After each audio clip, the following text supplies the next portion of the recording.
जय माँ काली मित्रों, आपका मेरे चैनल माँ काली महाकाल शक्ति उपासना में स्वागत है।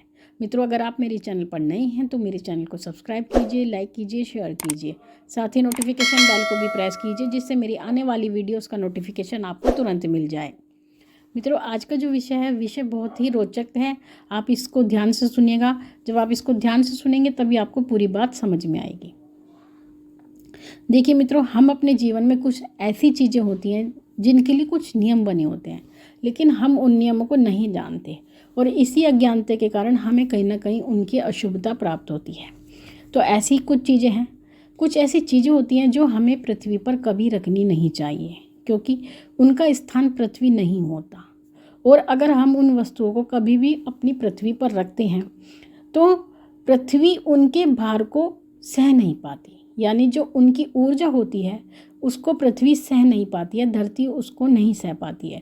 इसलिए उन चीज़ों को कभी भी भूमि पर नहीं रखा जाता है। और अगर आप उनको भूमि पर रखते हैं तो ऐसी परिस्थिति में वो आपको शुभ फल नहीं देती हैं, यानी उनको भूमि पर रखने से अशुभता आती है। तो मैं ऐसी ही कुछ चीज़ें आपको बताऊंगी जो आपको कभी भी भूमि पर नहीं रखनी चाहिए, और अगर आप ऐसी त्रुटि करते हैं तो आप अपनी त्रुटि सुधार लें। देखिए मित्रों, सबसे पहले तो जो मोती होता है उसको कभी भूमि पर नहीं रखा जाता है। भूमि जो मोती होता है वो जो सीप से निकलता है, सच्चा मोती भी जिसको कहते हैं, उसको कभी भी हमें भूमि पर नहीं रखना चाहिए। शालग्राम जी को कभी भी हमें भूमि पर नहीं रखना चाहिए। किसी भी देवी की मूर्ति को हमें कभी भूमि पर नहीं रखना चाहिए। शंख को कभी भूमि पर नहीं रखना चाहिए। दीपक को हमें कभी भूमि पर नहीं रखना चाहिए।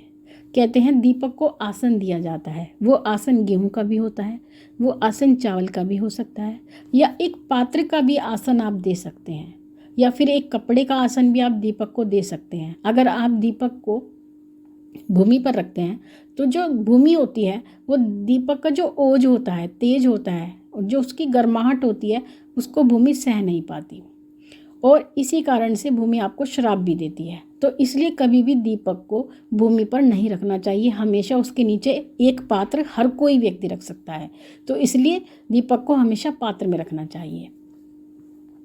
किसी भी यंत्र को कभी भी भूमि पर ना रखें, यंत्र को भी आसन पर रखना चाहिए। माणिक होता है जो सूर्य का रत्न होता है, उसको कभी भूमि पर हमें नहीं रखना चाहिए। हीरे को हमें कभी भूमि पर नहीं रखना चाहिए। जनेऊ यज्ञोपवीत जो होता है उसको हम कभी भूमि पर नहीं रखते हैं। फूल को कभी भूमि पर नहीं रखना चाहिए। जो पुष्पमाला होती है उसको भी कभी भूमि पर नहीं रखा जाता है। जो हमारी जाप माला होती है जिससे हम जाप करते हैं उसको भी कभी हमें भूमि पर नहीं रखना चाहिए। हमेशा जाप माला को हमें गोमुखी में रखना चाहिए, क्योंकि गोमुखी वही स्थान होता है जहाँ माला सुरक्षित होती है और जहाँ पर उनकी माला की पूर्ण ऊर्जा बनी रहती है। अगर आप जाप माला खोल कर रखते हैं, यानी गोमुखी में नहीं रखते हैं, और आपकी जाप माला को हर कोई देख सकता है, तो इससे उसकी ऊर्जा कम होती है और माला सिद्ध भी नहीं होती है। तो इसलिए जाप माला को हमेशा गोमुखी में रखें। कभी भी तुलसी दल को भूमि पर नहीं रखना चाहिए। कभी भी कपूर को भूमि पर नहीं रखना चाहिए। सोना कभी भूमि पर नहीं रखना चाहिए। चंदन को कभी भूमि पर नहीं रखना चाहिए। और शालग्राम जी का जो स्नान कराया जल है कभी भी उसको भूमि पर नहीं डालना चाहिए। पुस्तक को कभी भूमि पर नहीं रखा जाता। आपने कभी भी कोई पुस्तक भूमि पर रखी नहीं देखी होगी। तो इस प्रकार से ये जो चीज़ें होती हैं इन्हें कभी भी भूमि पर नहीं रखना चाहिए। इनको एक स्थान दिया जाता है, जैसे कि एक आसन दिया जाता है जिस पर ये वस्तुएं रखी जाती हैं।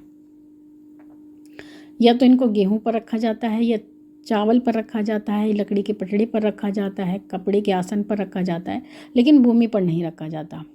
इनको सजगता पूर्वक रखना होता है, ध्यान से रखना होता है। जैसे कि आप दीपक को रखते हैं तो दीपक को चावल, गेहूं या पात्र पर रखा जाता है। पुस्तक को मेज पर रखा जाता है। शालग्राम जी को और देव मूर्तियों को सिंहासन पर रखा जाता है, और सोने को डिब्बी में रखा जाता है, जैसा कि आप सभी जानते हैं। फूल माला को पात्र में यानी बर्तन में रखा जाता है। फूलों को भी बर्तन में रखा जाता है। जनेऊ को भी पात्र में रखा जाता है, यानी जनेऊ को भूमि पर नहीं रखा जाता है। तो इस प्रकार से यानी कोई भी वस्तु अगर आप रखते हो तो उसके लिए कोई ना कोई आधार का होना आवश्यक है। चंदन को भी डिब्बी में रखा जाता है।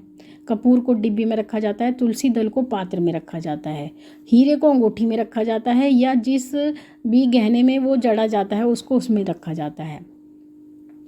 जब आप यंत्र रखते हैं तो उसको आसन देते हैं, जैसे श्री यंत्र हैं तो लाल आसन देते हैं, दुर्गा बीसा यंत्र हैं तो लाल आसन देते हैं, माँ बगलामुखी यंत्र है तो पीला आसन देते हैं। तो इस प्रकार से जिस प्रकार का भी यंत्र होता है उसको उसी प्रकार से आसन दिया जाता है। माणिक है, रत्न है, उसको भी अंगूठी में जड़ा जाता है। साथ ही शंख है, शंख को भी पात्र में रखा जाता है। मैंने आज तक कभी भी शंख को भूमि पर रखे नहीं देखा। पूजा की थाली में हमेशा शंख रखा जाता है। और मोती को भी हमेशा अंगूठी में जड़ा जाता है या फिर डिब्बी में रखा जाता है। तो मित्रों, इस प्रकार से जो भी वस्तु है उनको कहीं ना कहीं स्थान दिया जाता है, लेकिन कभी भी उनको भूमि पर नहीं रखा जाता है, क्योंकि बताई गई जो भी आपको मैंने वस्तुएं बताई हैं सभी बहुमूल्य होती हैं और इनका अपना एक अलग ही मूल्य होता है। इस कारण से इनको आसन दिया जाता है। तो मित्रों, ये थी जानकारी आप सभी के लिए। माँ भगवती से यही प्रार्थना करती हूँ कि वो आपके भंडारे भरती रहे, आपकी सभी मनोकामनाओं को पूर्ण करती रहे। आपसे फिर मिलती हूँ अपनी अगली वीडियो में। तब तक के लिए जय महाकाली, जय महाकाल।